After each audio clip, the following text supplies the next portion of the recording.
அனைவருக்கும் அன்பான வணக்கங்கள். ஒரு முறை இந்தியாவின் மிகப்பெரிய ஒரு மடத்தினுடைய தலைவர் தமிழகம் வருகிறார். அவரை பார்ப்பதற்காக, மதிப்பு செய்வதற்காக நம்முடைய திரு அருட்பிரகாச வள்ளலார் அவர்கள் அவரை போய் வணங்கி நிற்கிறார்.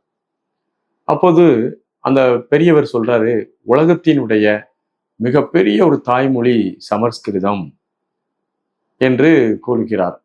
எந்த பற்றும் இல்லாத பற்றற்ற துறவியான அடிகளார் அவர்கள் உலகத்தின் தாய்மொழி வேணால் சமஸ்கிருதமாக இருந்துவிட்டு போட்டோம், ஆனால் உலகத்தின் மிகப்பெரிய ஒரு தந்தை மொழி தமிழ்தான், தமிழ் கூடியதால் தான் அனைத்து மொழிகளும் பிறந்தது என்று அவர் தன்னுடைய விளக்கத்தை சொல்றார்.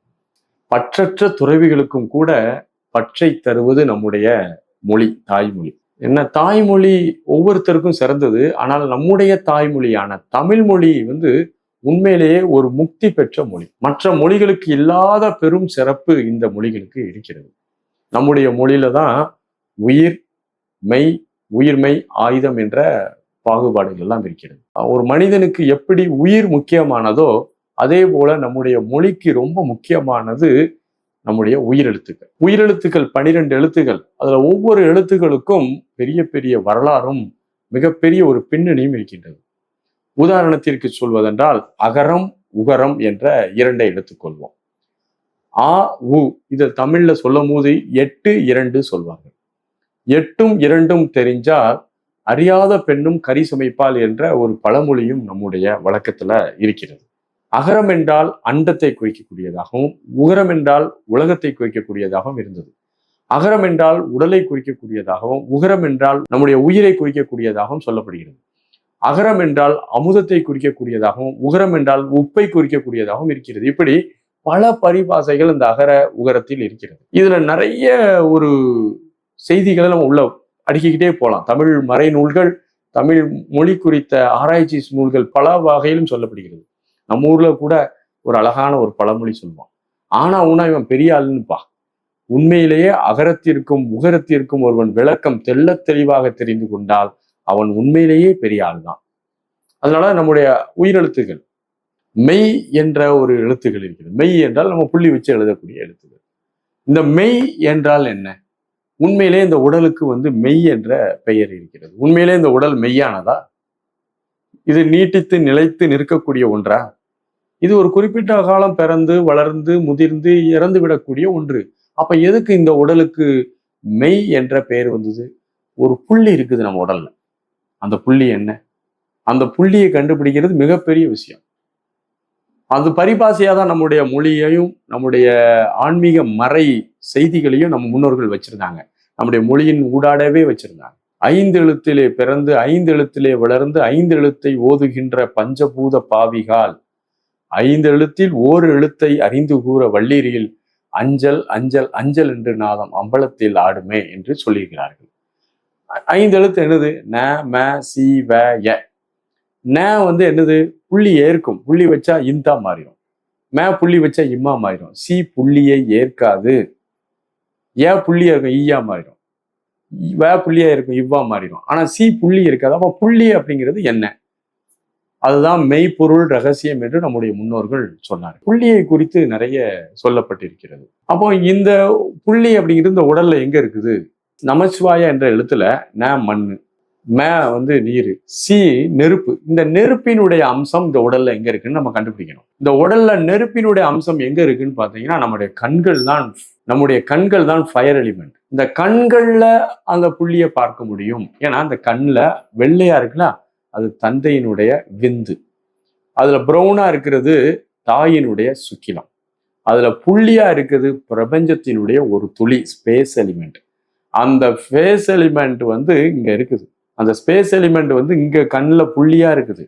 அந்த புள்ளியை நீங்க கண்ணை மூடி கொஞ்சம் பொறுமையா கவனிச்சீங்கன்னா உங்களுடைய மனமானது பேர் அமைதிக்கு போகுது, மெய்ப்பொருளை தேடுகிறது. இந்த உலகத்தில் நிலையான ஒரு விஷயம் இருக்கிறது. அதனாலதான் கடவுளை சாமின்னு சொல்றோம். ஏன் சாமின்னு சொல்றோம்? சாவை மிஞ்சியதுனால் அது சாமி.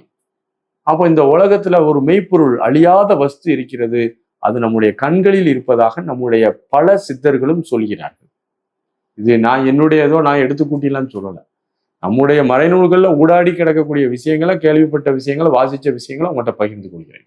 அந்த புள்ளியை நாம் உற்று நோக்கி கவனிக்கும் போது அதனாலதான் மெய் என்ற பெயர் இந்த உடலுக்கு வந்தது. அதுதான் இது திருவடி தீட்சை என்று அழைப்பார்கள்.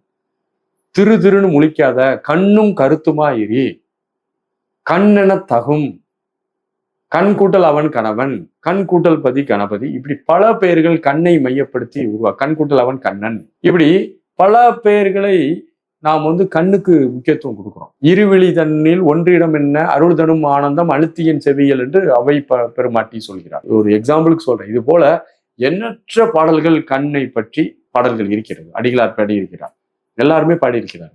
அப்ப அதுல மெய்ப்பொருள் அப்படிங்கிறது அதான் உயிர் மெய். அதுக்கப்புறம் பாத்தீங்கன்னா ஆயுதம் அப்படிங்கிற ஒரு விஷயம். ஆயுத எழுத்தை நீங்க எடுத்து பாத்தீங்கன்னா ஆயுதம் எப்படி, இங்க 2 கண்ணு, இங்க ஒரு கண், கண்கள் 3இல் ஒன்றினை உற்று நோக்கிட முக்தி சித்தியாமை என்று சொல்லப்பட்ட இடம். அப்ப இந்த கண்களை 3 விஷயங்களை சொல்றாங்க. ஒண்ணு 2 ஸ்தூலக்கண், 1 சூக்குமக்கண். இந்த சூக்குமக்கண், இந்த ஸ்தூலக்கண்ணை மையமாக வச்சு அக்கண்ணா ஆயுத எழுத்து என்ற ஒரு எழுத்தை நம்ம சொன்னார்கள்.